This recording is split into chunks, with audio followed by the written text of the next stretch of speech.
अखाड़ा में खबरों का सिलसिला आगे बढ़ाते हैं। बात नेटफ्लिक्स की फिल्म घूसखोर पंडित की करते हैं। अब वो सिर्फ विवाद नहीं बल्कि पुलिस केस बन चुकी है। लखनऊ में एफआईआर दर्ज हुई है, सड़कों पर विरोध चल रहा है और संत समाज का आक्रोश है। और इन सब के बीच अब फिल्म के निर्देशक नीरज पांडे बैकफुट पर आते दिख रहे हैं। प्रमोशनल कंटेंट को हटाया गया है और अब सफाई दी जा रही है।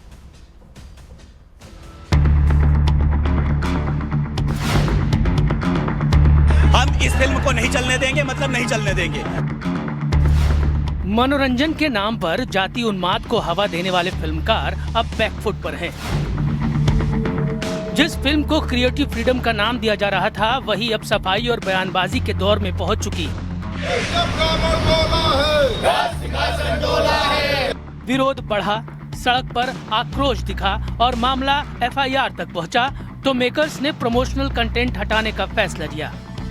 आपको दिखाते हैं निर्देशक नीरज पांडे क्या लिखते हैं।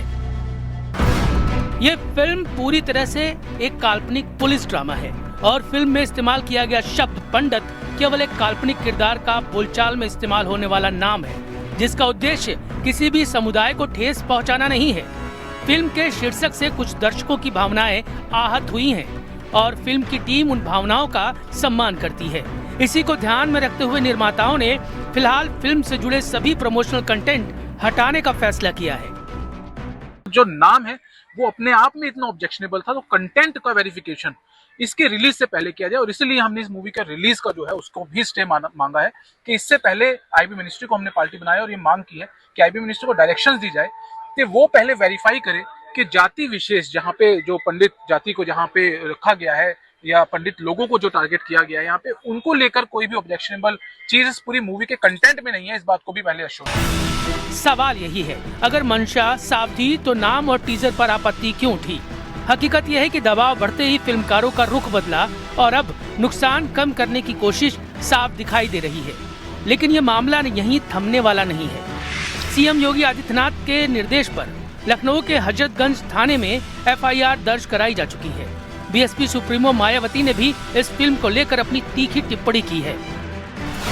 उन्होंने कहा कि समूचे ब्राह्मण समाज में इस समय जबरदस्त रोष व्याप्त है।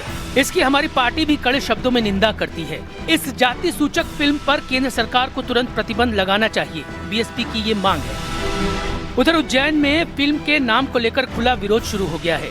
अलग अलग संगठनों ने प्रदर्शन किया और फिल्म का टाइटल तुरंत बदलने की मांग रखी है। वहीं कई समूहों ने नेटफ्लिक्स के बायकॉट की अपील भी की है। विरोध करने वालों ने सेंसर बोर्ड से भी मामले पर संज्ञान लेकर कार्रवाई करने की मांग की है।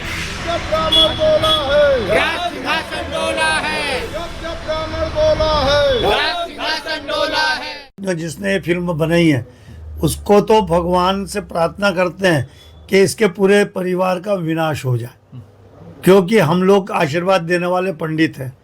जब आशीर्वाद देके फलित कर देते हैं तो हम उसको शाप देके उसका पूरे वंश की और उसके परिवार की पूरी व्यवस्था भी समाप्त करने की ताकत मंत्र से रखते हैं। विरोध की आग लगातार जोर पकड़ रही है। महाकाल की नगरी उज्जैन का संत समाज इस मामले में खासा आक्रोशित है। भारतीय सनातन धर्म में इस प्रकार की विकृतियों को सामने लाने का यह घोर निंदनीय अपराध है। इसकी समस्त ब्राह्मण समाज और सनातन धर्म के अनुयायी लोग घोर निंदा करते हैं, विरोध करते हैं कि चारों शंकराचार्य, 5 वैष्णवाचार्य, 13 अखाड़ा परिषद और प्रमुख संत मिल करके एक सनातन आयोग बनाए, ताकि ये जो धर्म आधार की, जाति आधार की, पूजा पद्धति आधार की, जो बिना मतलब का मजाक बनाने का चेष्टा करने वाले जो लोग हैं, उनको हम दंडित भी कर सके। यही नहीं, बॉम्बे हाईकोर्ट के वकील आशीष राय ने केंद्रीय सूचना प्रसारण मंत्रालय में फिल्म के खिलाफ लिखित शिकायत दी है। आशीष राय ने मांग की है कि ओटीटी प्लेटफॉर्मों को लेकर नया कानून बनाया जाए, ताकि अलग अलग प्लेटफॉर्म्स पर आने वाली फिल्में, शो और वेब सीरीज पर भी कानून का सख्त कंट्रोल हो। राय का कहना है कि रेगुलेशन बढ़ेगा तो प्लेटफॉर्मों पर कंटेंट को लेकर डर और जवाबदेही दोनों बढ़ेगी। देखिए, मेरा इस पर बड़ा स्पष्ट मानना है कि आप सब्जेक्ट कोई रखिए, लेकिन उस सब्जेक्ट को किसी जाति से जोड़ने का अर्थ हो गया कि आप अपमानित कर रहे हैं किसी समाज को। तो आप घूसखोर शब्द रखिए, घूसखोर एक समस्या हो सकती है, उसके समाधान के रास्ते के लिए फिल्म बननी भी चाहिए, कोई आपत्ति नहीं है। लेकिन किसी समाज को जोड़ देना, आप घूसखोर कोई जाति को संबोधित करके आप बोल रहे हैं, ये निंदनीय है, आपत्तिजनक है। और ये जिन्होंने भी ये बनाई है उनके खिलाफ कार्रवाई होनी चाहिए, कानूनी कठोर। उधर मध्य प्रदेश की राजधानी भोपाल में भी इस फिल्म के खिलाफ लोगों का गुस्सा सड़कों पर आ चुका है। जो नेटफ्लिक्स पर एक ट्रेलर रिलीज हो रहा है, उसका शीर्षक है घूसखोर ब्राह्मण। उसका जो नायक है मनोज वाजपेयी, जो उसका निर्देशन करता है, डायरेक्टर है नीरज पांडे, और जो निर्देशिका है नेटफ्लिक्स की रुचिका, हम इन सब के खिलाफ एफआईआर चाहते हैं। कुल मिलाकर साफ है कि घूसखोर पंडित अब एक फिल्म नहीं बल्कि बड़ा राजनीतिक और सामाजिक विवाद बन चुकी है। एफआईआर, संत समाज का विरोध और कानूनी शिकायतों के बाद निर्देशक भले ही सफाई देने को मजबूर हुए हैं, लेकिन सवाल यही है कि फिक्शन और मनोरंजन के नाम पर किस हद तक समाज की संवेदनशील रेखाओं से खेलना जायज है, और क्या अभिव्यक्ति की आजादी की आड़ में जातीय भावनाओं को उकसाने की इजाजत दी जा सकती है। यही सवाल अब इस विवाद के केंद्र में है।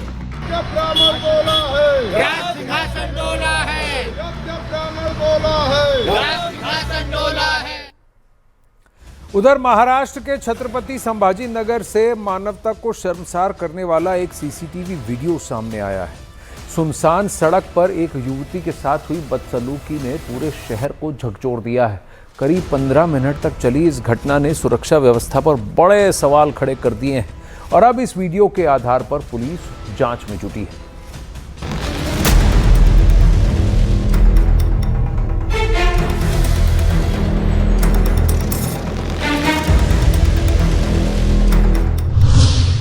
संभाजी नगर में शर्मनाक वारदात।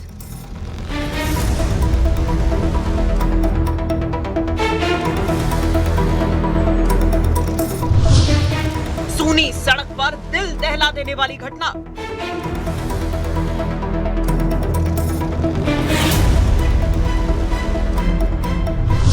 पंद्रह मिनट तक बेबस लड़की से बदसलूकी।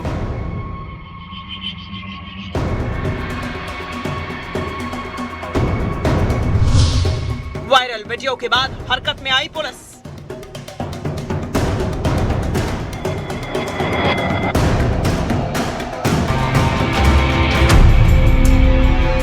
ये तस्वीरें झकझोर देने वाली हैं। 15 मिनट तक ये शख्स इस लड़की के साथ बदसलूकी करता रहा। लड़की गिड़गिड़ाती रही, खुद को छुड़ाने की कोशिश करती रही, लेकिन लड़के के सिर पर जैसे शैतान सवार था। बेखौफ आरोपी कई मिनटों तक मानवता को शर्मसार करता रहा।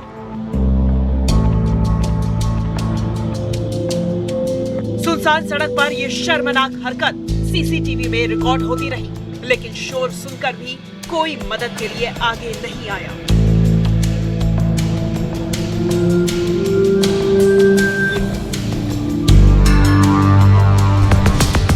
ये वारदात संभाजी नगर के मध्यवर्ती इलाके नागेश्वर वाड़ी की है। ये इलाका क्रांति चौक पुलिस स्टेशन के क्षेत्र में आता है। बताया जा रहा है कि वीडियो 31 जनवरी की रात 3:27 का है।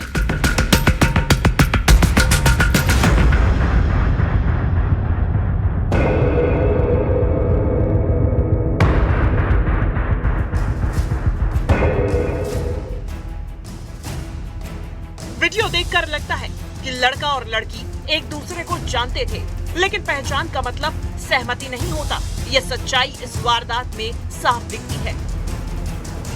लड़की की बेबसी, उसकी चीखें और आरोपी की बेरहमी सवाल खड़े करती है।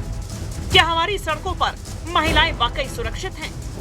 वायरल वीडियो के बाद पुलिस हरकत में जरूर आई, लेकिन असली सवाल यह है कि अगर कैमरा ना होता तो क्या यह अपराध कभी सामने आता?